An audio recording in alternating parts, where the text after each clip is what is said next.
All right, so today we're going to start talking about solving linear equations. And I'm going to start off pretty easy, but then it'll get more difficult as we go. So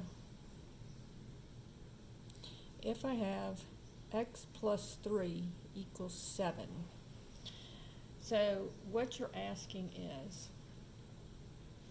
x is a variable, and it stands for a number. And when it's in an equation, it stands for a specific number. So the question here is, what number does x stand for? Right? So you can see that 4 plus 3 is what would give you 7. So what we want to do is we want to come up with a method to solve an equation all the time so that we can always get an answer for it, even if it's not this easy. So notice that I have x plus 3 equals 7. So if I subtract 3, see what's with the x, the 3, and it's added to the x. Well, what's the opposite of adding 3 is subtracting 3. So we want to do the opposite. So I'm going to subtract 3 from both sides, and I get x is equal to 4, which is what we knew that it was to begin with. Okay, problem number 2. If I have x minus 5 equals 10, all right? Well, here what's with the x? 5, and it's subtracted. So the opposite of subtracting 5 is adding 5. So over here the 5's cancel and I get x is equal to 15. And isn't 15 minus 5 equal to 10? Problem number 3. If I have x over 4 equals 12. Well, here the relationship between the x and the 4 is that they're divided. So the opposite of dividing is multiplying. So I'm going to multiply both sides by 4. Now over here, if you want to put 4 over 1 to make it look like a fraction, that's fine because 4 over 1 is 4. How many times does 1 go into 4? 4 times. So the 4's here cancel, and I get x is equal to 48. And isn't 48 divided by 4 equal to 12? All right? And then finally, if I have 3x equals 7, here what's with the x? The 3. So to get rid of the 3, I'm going to divide both sides by 3 because the opposite of multiplying is dividing. So always just do the opposite. So here the 3's cancel and I get x is equal to 7/3. So notice you can get fractions here. All right? And then number 5 says 2/3 x equals 4. Right? So here what I want to do, what's happening with the 2/3? It's multiplied by the x. So I would want to divide both sides by 2/3. Now when I do that over here it just cancels, but over here I have fractional division. So this is going to be you keep, change, flip. So this would be 4, and it's divided by, so 4 over 1 to make that a fraction, and then divided by changes to multiplication, and then the denominator flips over 3 halves. So it's keep, change, flip.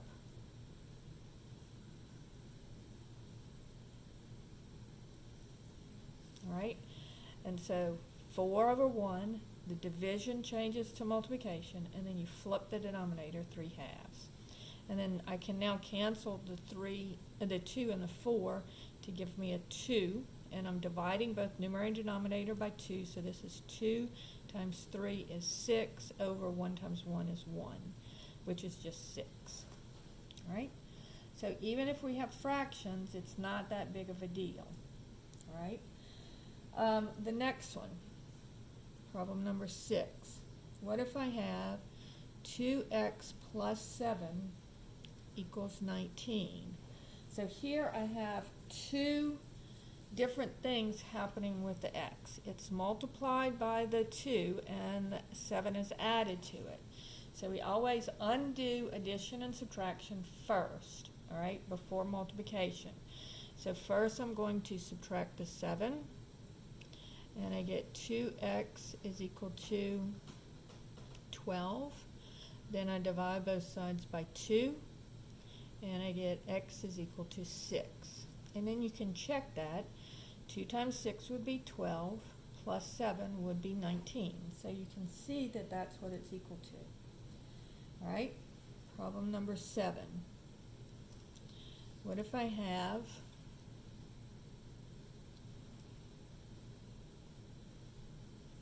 2x plus 1 equals negative 9.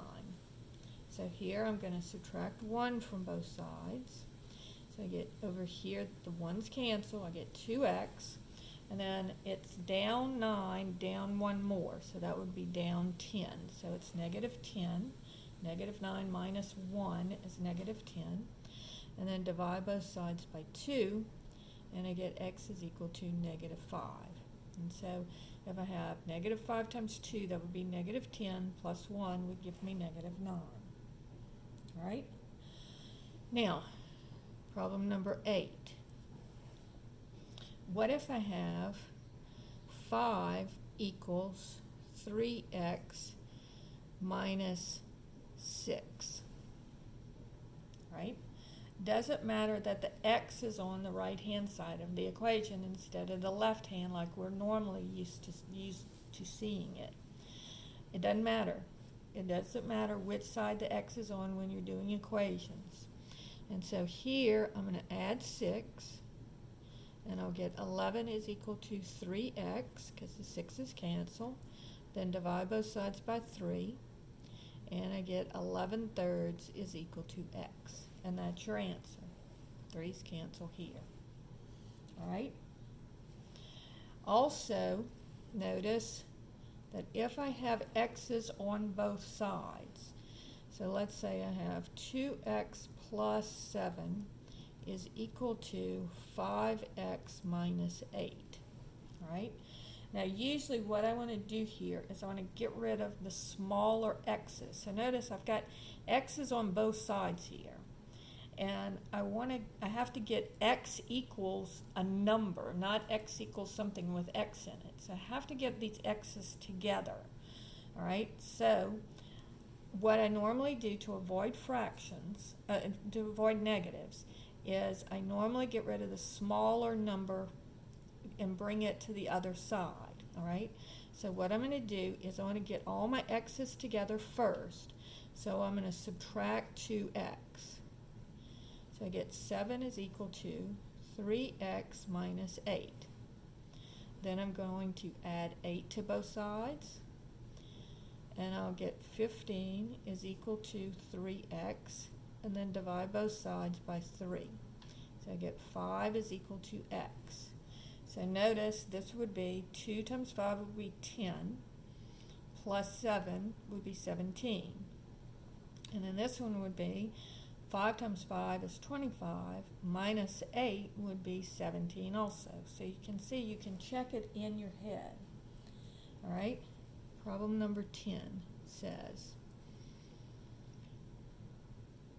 negative 4x plus 8 equals 3x minus 25. Right? So again, the first thing that I want to do is I want to get all the x's on one side.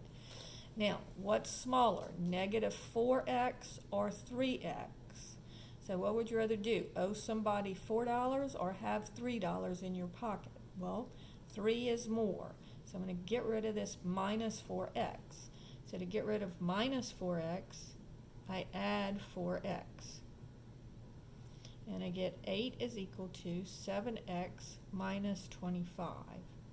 Then I'm going to add 25 to both sides. And I get 33 equals 7x. And then divide both sides by 7. Right? And then that's your final answer. Now, what if I have parentheses? So problem number 11 says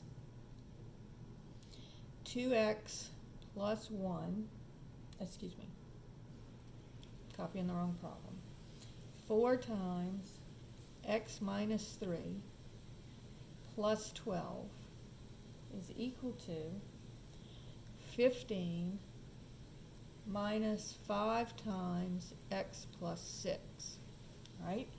So here, before we can start to work the problem, we have to get rid of the parentheses, because notice this x is in the parentheses with the negative 3, and this x over here is in the parentheses with the 6. So I can't get to them yet. So I have to get rid of the parentheses first. So first I'm going to distribute. So the 4 is multiplied by everything in the parentheses. So 4 times x is 4x. 4 times negative 3, negative 12. 15, and then I'm going to distribute, and notice the sign goes with the number. So when I'm multiplying this, I'm multiplying by negative 5. So this would be negative 5x, and then negative 5 times 6 is negative 30. Negative times positive, negative, and 5 times 6 is 30. All right, now before I do anything else, I want to combine my like terms and make it as simple as I can on each side before I decide what my next step is. So notice I can combine the 12 and the 12. Minus 12 and plus 12 is 0. So over here I just get 4x. And over here I have 15 and negative 30 that are just numbers, unit terms.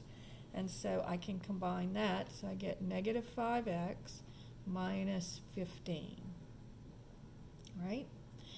And then now I want to get all my x's on one side. So I'm going to add 5x, and I get 9x is equal to negative 15, and then divide both sides by 9. Now you do have to reduce this. Both of them are divisible by 3. So I'm going to divide my numerator and denominator by 3, and I get negative 5 thirds. So that's how you work that problem. So let's do another one similar to that.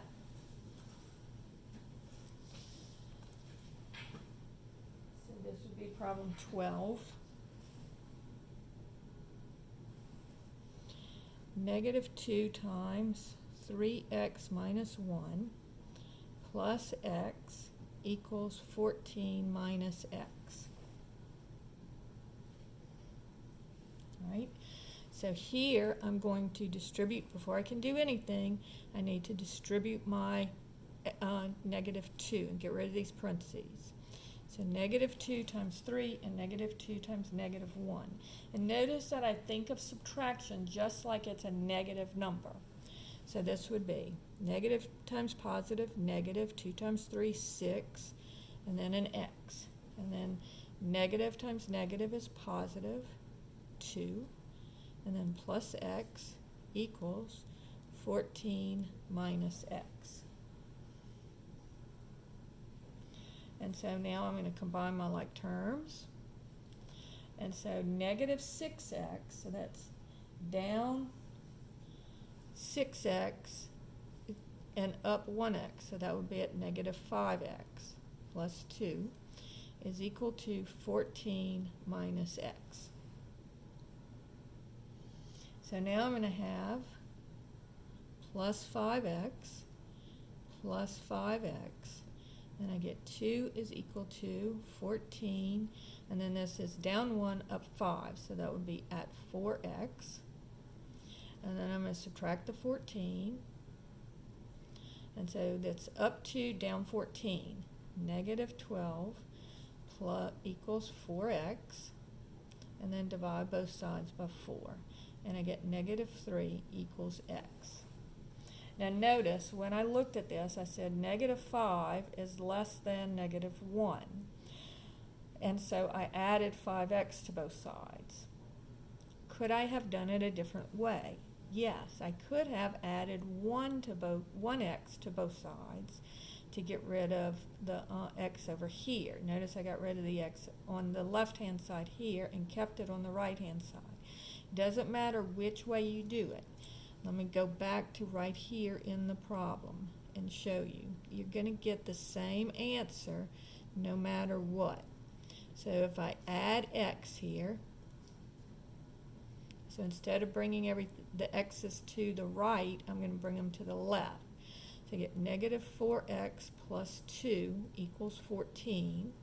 Then I subtract the 2, get negative 4x is equal to 12, and divide both sides by negative 4. And notice you still get negative 3 as your answer. So that is how you solve regular linear equations. And so we're going to go ahead and stop there. This is probably the most, besides factoring, this is the most important thing to understand in algebra. You have to know how to solve regular equations before we can solve log equations or rational equations or radical equations or any of those things. You have to know how to solve regular equations. So this is that section. Please make sure you practice it until you can get every problem right.